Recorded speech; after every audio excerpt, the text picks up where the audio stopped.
Kaki off-road mesti pernah dengar nama tempat seperti Kemensah, Bukit Telipong, Sireh Park, Betam dan sebagainya kan.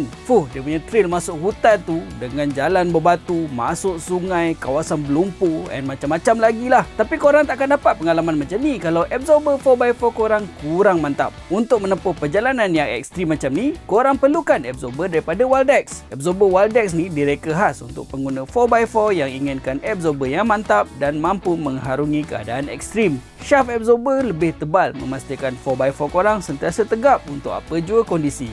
Bagi melindungi shaft ni tadi, sleeve gabungan getah dan silikon disarungkan agar tiada benda asing masuk ke dalam komponen absorber. Bush absorbernya pula menggunakan getah heavy duty agar absorber lebih stabil dan tidak menghasilkan bunyi yang pelik-pelik ketika korang beraktiviti lasak. Sambungan weldingnya juga menyeluruh agar absorber Waldex ni sentiasa kukuh ketika korang bantai jalan off-road. Tak adalah patah nanti dekat dalam hutan.